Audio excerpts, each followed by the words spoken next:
آپ نے پچھلے دنوں میں ایک بہت خبر جو ہے وہ سنی ہوگی پنکی فرانسس کے نام سے، جس کی شادی ایک مسلمان ٹک ٹاکر کے ساتھ ہوئی۔ کہیں پر اگر میں غلط ہوں تو آپ اس کی تصحیح کر سکتے ہیں۔ اور اس شادی کو پڑھا ایک پاسٹر نے۔ اس میں مزید ایک بات اور بتانا چاہوں کہ اسی جوڑے کا بعد میں مسلم نکاح بھی ہوا۔ مسیحی نکاح ہونے کے بعد ان کا مسلم نکاح بھی کیا گیا۔ بہت سے لوگوں نے مجھ سے رابطہ کیا اور مجھے کہا کہ میں اس پر بات کروں۔ میں گاہے بگاہے اس پر بات کرتا رہتا ہوں۔ خدا نے ایک برکت انسانی جو دی وہ خاندانی برکت تھی۔ بڑھو پھلو اور زمین کو معمور و محکوم کرو۔ اور خدا کی مرضی یہ تھی کہ نہ صرف انسان اپنے زندگی میں خدا کے حکموں کو پورا کرے، بلکہ خدا کے حکموں پر اپنی اولاد کی تربیت اور پرورش بھی کرے۔ تعلیمات کے لحاظ سے مسیحی کسی دوسرے مذہب کے ساتھ کوئی میل جول نہیں رکھ سکتا۔ یہ میرا فتویٰ ہے آج کے لیے۔ کسی طرح کی رشتہ داری قائم نہیں ہو سکتی۔ ایمان مختلف ہیں، ہندوازم ہو، سکھزم ہو، اسلام ہو یا دنیا کا کوئی اور مذہب ہو، اگر مسیحی نہیں ہیں دونوں، لڑکی اور لڑکا، تو نکاح نہیں ہو سکتا۔ اب جو اس مقدس کی بے حرمتی کرے گا اس کے لیے خدا کا کلام کہتا ہے جو خدا کے مقدس کو برباد کرے گا خدا اس سے برباد کرے گا۔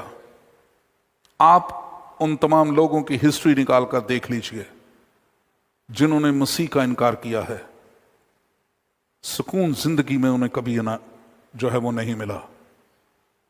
کبھی قریبی لوگوں سے پوچھیں یوسف یوحنا کا کیا حال ہے، کبھی قریبی لوگوں سے پوچھیں وہ کیا تھی نرسنگ میں جو انچارج تھی، کلارا پاشا،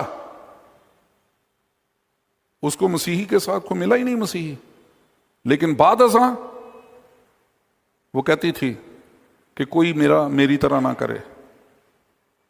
ہم غیر مسیحوں میں شادیاں تو کر لیتے ہیں لیکن ہماری زندگی کبھی بھی سکون والی زندگی نہیں ہو سکتی۔ منہ سے چاہے دوسروں کو دکھانے کے لیے، پیسے کے لیے، کسی اور چیز کے لیے ہم ضرور کہتے رہیں کہ جی میں بڑے سکون میں ہوں، سکون نہیں ہوتا۔ ان کے الفاظ، ان کے چہرے کے تاثرات آپ کو بتاتے ہیں سکون نہیں ہوتا۔ اپنے مذہب کی تعلیمات پر عمل کرنا ہی آپ کو سکون دیتا ہے۔ کس قانون کی بات کر رہے ہیں یہ صاحب جن کو میں نے دکھایا؟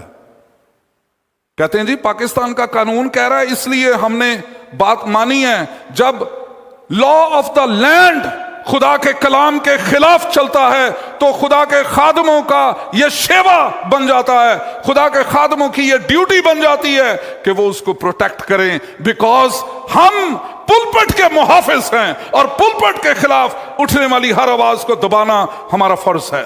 میں کہنا نہیں چاہتا ان الفاظ کو جو اس وقت میرے ذہن میں ہے اس کے لیے، لیکن آپ نے پوری قوم کا بیڑا غرق کر کے رکھ دیا ہے۔ یہ مثال بن گئی ہے۔ اب کوئی بھی بیٹی، کوئی بھی بیٹا شادی کرنا چاہتا ہے اس کے لیے یہ مثال عدالت کے لیے موجود ہے، لیکن جہاں زندہ کلیسیا ہے وہاں پر مجھ جیسے ناچیز خادم، مجھ جیسے جو ہیں وہ دماغی طور پر گرم دماغ خادم بھی موجود ہیں جو اس چیز کے لیے کورٹ میں جانے کے لیے بھی تیار ہیں اور جیل جانے کے لیے بھی تیار ہیں۔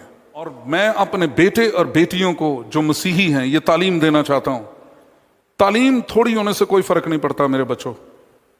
کوئی کالا ہے، کوئی گورا ہے، کوئی غریب ہے، کوئی امیر ہے، اس سے کوئی فرق نہیں پڑتا، لیکن آپ کا ایمان میں ایک ہونا فرق ڈالتا ہے۔ ایمان میں فرق ہونا آپ کا بہت بڑا فرق بن جاتا ہے۔ کہاں لے کر جائیں گے اپنے بچوں کو؟ اگر ایک مسلمان ہے، ایک مسیحی ہے، یا ایک ہندو ہے، ایک مسیحی ہے، ایک سکھ ہے یا ایک مسیحی ہے، بچے دماغی طور پر پاگل ہو جائیں گے۔ کس تعلیم کو مانے؟ وہ خداوند یسوع مسیح کو خدا کا بیٹا مانے، یا سورہ المائدہ، سورہ النساء کی جو ہے وہ احترام میں اسے کہیں کہ وہ کوئی خدا کا بیٹا نہیں ہے کہ ناہموار جوئے میں نہ جتو. مسیح کا بلیال کے ساتھ کوئی واسطہ نہیں ہے. مسیح کا غیر مسیحی کے ساتھ کوئی واسطہ نہیں ہے, کوئی بیس نہیں ہے. مہربانی سے جب شادی کی عمر ہے بیٹیوں کے رشتوں کو ضرور غور کیا کریں. اگر بیٹی کی شادی 23 سال کی عمر میں ہو جاتی ہے, 24 سال کی عمر میں ہو جاتی ہے, کیا مذائقہ ہے. 21 سال 22 سال کی عمر میں ہو جاتی ہے, کیا مذائقہ ہے. لڑکا 3 وقت آپ کی بیٹی کو عزت دینے اور روٹی کھلانے کے قابل ہونا چاہیے. اگر اس کا گھر نہیں ہے تو گھر نہ ڈھونڈے, بیٹی کو بوڑھا نہ کریں گھر پہ بٹھا کے.